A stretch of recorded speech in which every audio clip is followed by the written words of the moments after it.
Hello student, I am Tamanna from Vishwas Navsharda Public School Huna. Welcome in day 2 of class 8 chapter number 6. Last video में हमने कुछ condition discuss की थी कि combustion के लिए कौन कौन सी कंडीशन नेसेसरी हैं। आज हम उन कंडीशन को डिटेल में डिस्कस करेंगे। तो वो कंडीशन क्या थी, देखिए, कंबस्टिबल सब्सटेंस होना चाहिए, सबसे पहली कंडीशन तो ये थी। उसके बाद ये थी कि किसी स्पॉटर, कंबशन के लिए किसी स्पॉटर का होना जरूरी है। और थर्ड कंडीशन ये थी कि इग्निशन टेम्परेचर तक टेम्परेचर हमें देना जरूरी है। तो ये 3 कंडीशन थी। आज हम थोड़ा डिटेल में देखेंगे इनको। देखिए, फर्स्ट क्या है, कंबस्टिबल सब्सटेंस। तो presence of combustible substance like paper mean, जब भी कंबशन का प्रोसेस होगा तो उसके लिए कंबस्टिबल सब्सटेंस का होना जरूरी है।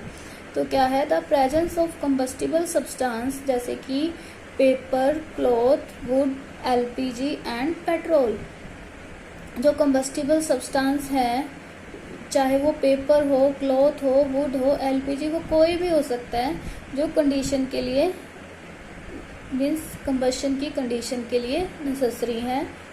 The process of combustion can not occur without A combustible substance means, अगर जो हम सब्सटेंस यूज कर रहे हैं वो कंबस्टिबल नहीं होगा तो कंबशन का प्रोसेस अकर नहीं हो सकता।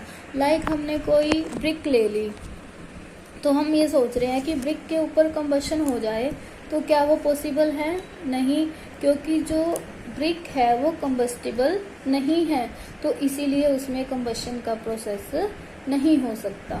सेकेंड प्रोसेस है स्पॉटर ऑफ कंबशन। तो combustion is a chemical reaction between A combustible substance. तो कंबशन क्या है, एक केमिकल रिएक्शन है बिटवीन कंबस्टिबल सब्सटेंस और ऑक्सीजन के बीच में। जैसे कि जब भी किसी भी चीज में आग लगती है तो उसके लिए एयर का होना जरूरी है। अब एयर में भी बहुत सारी गैसेस होती हैं, तो उसमें से भी ऑक्सीजन गैस का होना जरूरी है। मीन्स कंबशन के स्पॉटर के लिए क्या होना चाहिए, कंबस्टिबल सब्सटेंस और साथ में ऑक्सीजन गैस होनी चाहिए एयर में, जो क्या जिससे फिर क्या होगी, हीट प्रोड्यूस होगी। तो combustible substance does not burn in the absence of oxygen. जो कंबस्टिबल सब्सटेंस है वो ऑक्सीजन की एब्सेंस में बर्न नहीं हो सकता, क्योंकि फायर जो है वो ऑक्सीजन के बिना लग ही नहीं सकती। जब तक ऑक्सीजन नहीं मिलेगी तब तक फायर प्रोड्यूस नहीं हो सकती। तो process of combustion continue as long as oxygen is present. तो कंबशन का प्रोसेस कब तक कंटिन्यू रहेगा, जब तक ऑक्सीजन है। अगर हम ऑक्सीजन की सप्लाई बंद कर दे तो फायर भी क्या होगा, या कंबशन भी क्या होगा, बंद हो जाएगा। हमने एक एक्टिविटी पढ़ी हुई है, देखिए, हमने एक कैंडल वाली एक्टिविटी 6th क्लास में भी स्टडी की है, 7th में भी की है, कि अगर हमने एक कैंडल को बर्न किया और उसके ऊपर हमने इन्वर्टेड ग्लास रख दिया, तो ग्लास के अंदर थोड़ी सी एयर रहेगी। जब तक वो एयर रहेगी तब तक कैंडल बर्न होगी, लाइक मतलब 10-15 सेकेंड या 1 मिनट। उसके बाद वो कैंडल क्या होगी, एक्सटिंक्श, बुझ जाएगी। क्यों? क्योंकि उसके अंदर की एयर क्या हो गई, खत्म हो गई। क्यों? एयर नहीं मिल रही तो कैंडल बर्न नहीं होगी। तो इससे हमें यही पता लगता है कि कंबशन के लिए या किसी भी चीज के बर्न होने के लिए ऑक्सीजन रिक्वायर्ड है। नेक्स्ट है एक्टिविटी 2, यही है, to show that oxygen is necessary for combustion of a substance, कि हमें ये शो करना है कि किसी भी सब्सटेंस के कंबशन के लिए ऑक्सीजन नेसेसरी है। ये वही एक्टिविटी है जो मैंने अभी आपको बताई कि हमने कैंडल, देखो क्या चाहिए इसमें, कैंडल, मैचस्टिक और ग्लास और प्लेट, वही है। हम प्लेट के अंदर क्या करेंगे, कैंडल को प्लेस कर देंगे, मैचस्टिक से उसको बर्न कर देंगे और ग्लास से क्या करेंगे, उसके ऊपर इन्वर्ट करके रख देंगे। तो लास्ट में हमें दिखेगा कि कैंडल क्या हो गई, एक्सटिंक्श हो गई। तो इसका मतलब क्या हुआ कि बर्न होने के लिए ऑक्सीजन का होना जरूरी है। तो थर्ड कंडीशन है अटेनमेंट ऑफ इग्निशन टेम्परेचर, कि इग्निशन टेम्परेचर की अटेनमेंट जरूरी है। देखिए, wood and coal are fuel. Wood और कोल दोनों ही क्या है, फ्यूल्स हैं, but they don't start burning on their own. But वो अपने आप नहीं जल सकते। अपने आप क्यों नहीं जलते, देखिए, वो हमारे एनवायरनमेंट में पड़े रहते हैं, वुड भी पड़ा रहता है, आयरन भी पड़ा रहता है, बट वो अपने आप बर्न नहीं होता।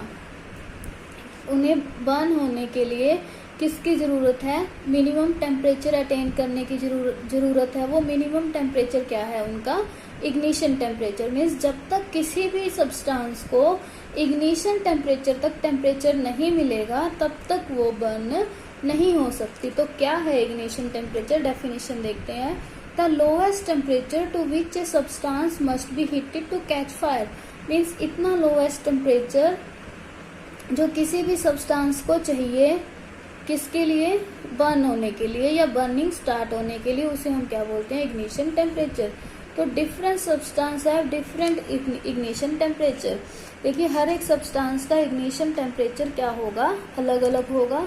ए combustible substance in the presence of oxygen does not catch fire. कोई भी कंबस्टिबल सब्सटेंस है ऑक्सीजन की प्रेजेंस में ऐसे ही फायर कैच नहीं करेगा। कब वो फायर कैच करेगा, जब उसका टेम्परेचर इग्निशन टेम्परेचर तक पहुंचेगा। तो हम क्या करते हैं, मैच स्टिक की हेल्प से उस सब्सटेंस का टेम्परेचर को उसके इग्निशन टेम्परेचर तक लेके जाते हैं। तो आपने ये भी देखा होगा कुछ चीज़ें ऐसी होती हैं मैच स्टिक से टच होते ही बर्न हो जाती हैं। कुछ चीज़ें ऐसी होती हैं कि हमें मैच स्टिक थोड़ी देर के लिए टच करके रखनी पड़ती है तब वो बर्न होती है। तो वो किसके ऊपर डिपेंड है, वो उनके इग्निशन टेम्परेचर पे ही डिपेंड है कि जब उसका टेम्परेचर इग्निशन टेम्परेचर तक पहुंच गया तब वो सब्सटेंस बर्न होना स्टार्ट कर देगा। तो ये थी कंडीशन जो किसी भी सब्सटेंस के कंबशन के लिए ज़रूरी हैं। नेक्स्ट पार्ट हम नेक्स्ट वीडियो में डिस्कस करेंगे। Thank you, bye bye.